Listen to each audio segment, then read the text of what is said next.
This is the poorest district in a small British town. I'm Erin, and this is my story. It all began 15 years ago when I was a baby living in an orphanage. My mom died, and no one knew who my dad was. I didn't have high hopes for the future. But one day, a guy called Vinny came to the orphanage and said he was my father.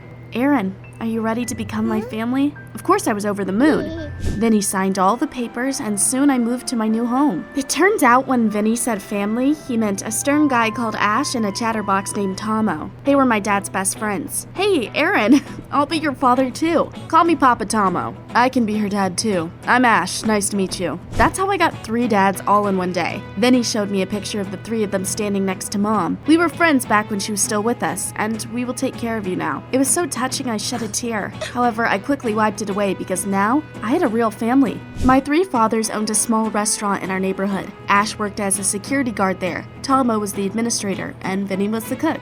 In their free time, they took turns going on walks and playing with me, as well as teaching me everything there was to know about life. I kept asking them about Mom. What had she been like? But for some reason, every time I asked that, they got all squirrely. One day, I was on a walk with Ash and saw local thugs harassing a street vendor. Ash, this isn't right. I know, sweetie. Wait here. With those words, he came up to those bastards and protected the vendor like a real superhero. Wow, where did you learn to fight like that? I used to be a hooligan and liked to fight, but I only did it to protect the weak. That was awesome. I admired Ash's bravery. One day I went for a walk with Papa Tomo. We were wandering through a shopping mall when we saw a poor woman sitting on the floor and asking passerby for spare change. All the rich people walked by without sparing her a glance. I felt sorry for that woman. Tomo, let's give her some cash. I'd love to, sweetie, but I brought no money with me. What a bummer. Papa Tomo winked at me. Don't worry, I've got an idea. Tomo blended in with the crowd and walked towards a rich-looking man. He bumped into him and quickly pulled his wallet out of his pocket. The rich guy kept walking. Tomo caught up to him and returned his wallet. Sir, you dropped this. Oh, thank you. Here, please take this. He pulled some bills out of his wallet and handed them to Tomo. Then we came up to the poor woman and handed her that money. Wow, where did you learn to do that? I used to be quite the troublemaker and steal money from the rich to give it to the poor. OMG. Tomo was so noble. My head was spinning. One day when I was helping my fathers at the restaurant, some gangsters showed up there. Ash, you used to be one of us. What happened to you? Get lost, Terrence. It's none of your business. Tomo, what about you? Have you really started an honest business? Vinny came out of the kitchen and they tensed up. Silence fell over the restaurant. It was obvious they respected my dad. Is there a problem here? I told you we were done. The gangsters left, and I stared at my dad's, confused. Vinny tried to explain how they all knew each other. The 3 of us had been friends ever since we were kids. We met in an orphanage and grew up with no parents. No one watched over us much, and we soon became hooligans. Everything we did was for the poor and the weak, though. Vinny was in charge. But when he found out about you, we decided to leave that in the past and become good fathers to you. That made me respect my dad's even more, especially Vinny. He was a real leader. I kept living with my new family and was more than happy. My dad's taught me how to be brave, stand up for the weak, and punish liars. I did well at school so as not to upset my dads, and they kept developing their small business. But one day, when I was in my senior year, a new student was transferred to my class. My life was turned upside down after that. His name was Leslie, and he was a very quiet guy.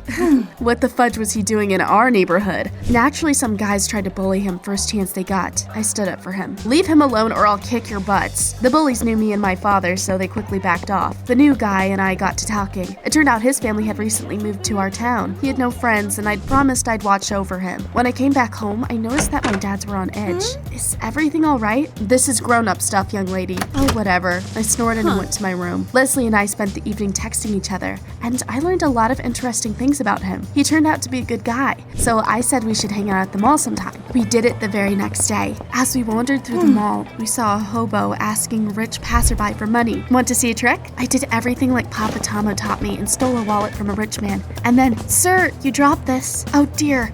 Thank you, young lady. Please take this. I took the money, gave it to the hobo, and went back to Leslie. Did you see that? The rich people look right through those in need like they aren't even there. One of my fathers taught me how to do that. You have several dads? Wow, I only have one, and you just duped him. At that moment, the rich man I had tricked came up to us. I turned red as a tomato. Leslie, what are you doing here? I'm hanging out with my classmate, Dad. This is Erin. Oh, you're the girl who found my wallet. I'm Mr. Tick. Nice to meet you, sir. I'm Aaron O'Neill. Mr. Tick gave me a weird look. I thought he'd figured me out, but he just wished us a good day and left. Not all rich people are the same. My father is a good man. He helps the poor and has been trying to do something for the local orphanage. That surprised me. Mr. Tick seemed like a good guy. Had I been wrong? I just did what my father's taught me, though. After our walk, I went to our restaurant, but as soon as I walked in, I immediately realized something was wrong. My fathers were sitting at a table with the gangsters I had seen when I was a child. You said you left this life behind. Go to your room, kid. Don't try to eavesdrop. Oh, that was the last straw for me. Did my dads have secrets now? That pissed me off, and I left. I decided to spend more time with Leslie. From then on, he would be my best friend. We became inseparable. One day after school, Mr. Tick even offered me a ride home. I'd never sat in such a cool car before and happily agreed. My father seemed tense when I arrived. Aaron, who gave you a ride home? Mr. Tick, Leslie's dad. Leslie's my best friend. Not anymore. I forbid you from talking to him. Stay away from Tick, you hear me? What? Why? Trust me, Aaron, life is unfair.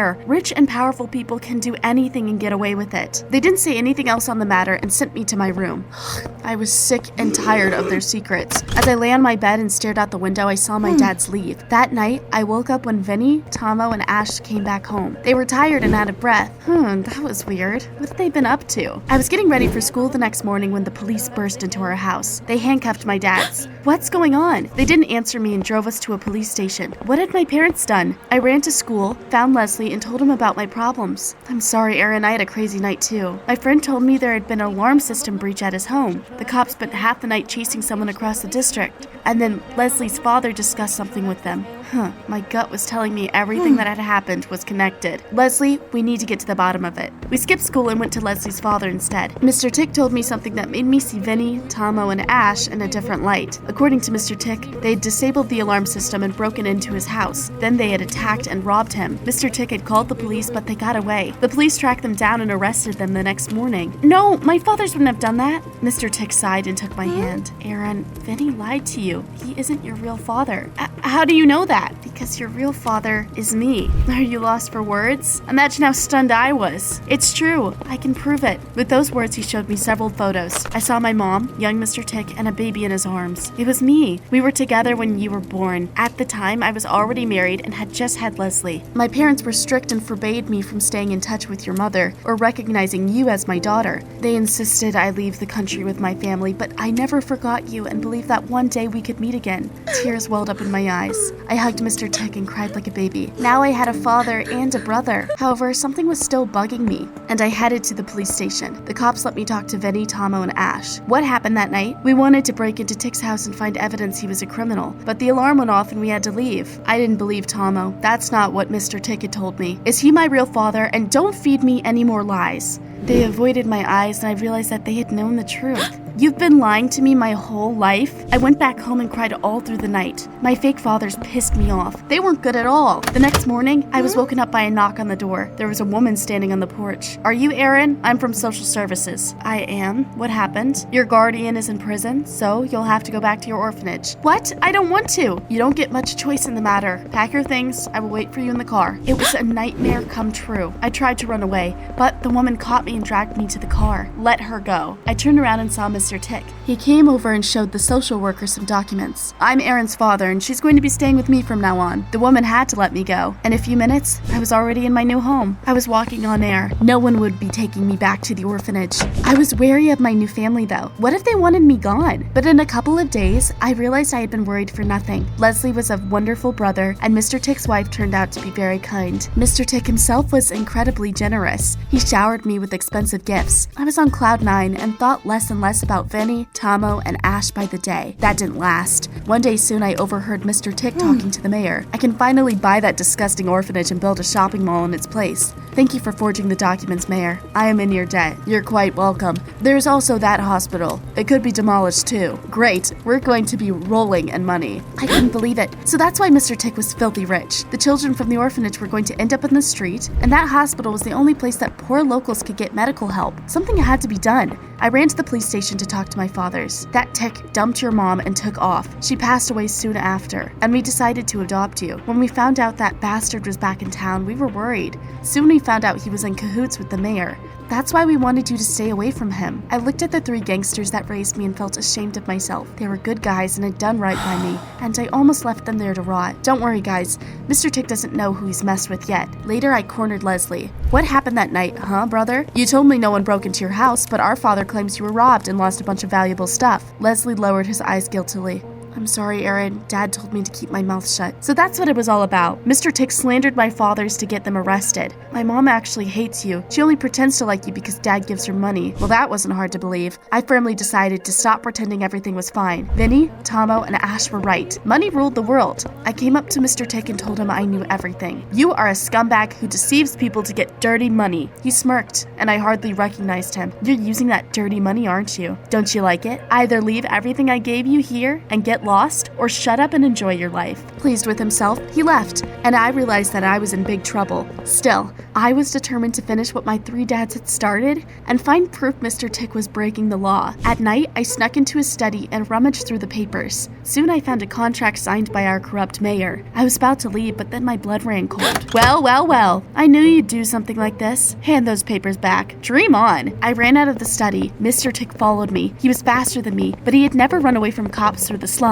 And I had. I got out of the window, jumped over the fence, and did not stop until I reached the police station. I found the police chief and put the evidence of Mr. Tick's guilt on the table. This is serious. Wait here, I need to make a call. In my imagination, I was already telling journalists the truth about Mr. Tick. But then, the police chief came back with Tick himself and grabbed me by the arm. You're under arrest, young lady. This girl pretended to be my daughter to steal our family jewels. What? He's lying. You're going to spend the night behind bars. We'll decide what to do with you in the morning. That's when I realized my mistake. Mr. Tick was probably a good friend of the police chief. That's why I'd been covering for him. Vinny, Tomo, and Ash had been right. I miss you guys. Aaron, is that you? I heard a voice behind the wall. It turned out my 3 dads were in the cell next to mine. What are you doing here? I told them everything that had happened and apologized for thinking they were liars. Don't worry, kid. We'll always be there for you. As soon as we're released, we'll be family again. Yeah, just you wait. We talked all through the night. They did everything to cheer me up, even though they were neck deep in trouble too. The next morning, the police chief came to my cell. Go, someone's bailed you out. What? No, that was unexpected. I got out of the police station and saw Leslie. Did you pay my bail? I found out what happened and took some of Dad's money. Don't worry, he will withdraw his accusations. I told him I wouldn't go to school otherwise. Leslie, you are the only good person in your family. Let's expose your father together. I'm sorry, Aaron. I won't go against him. I'm too used to living in luxury. I get it. Thanks, little brother. We'll stay good friends anyway. This is it. A few months after that, I came of age, and the social workers left me alone. I live alone, study, and run my father's restaurant. As soon as they're released, we'll reunite. The world isn't perfect, but there will always be people ready to support and help you in it. Who is always there for you? Tell me in the comments down below, and don't forget to hit that like button.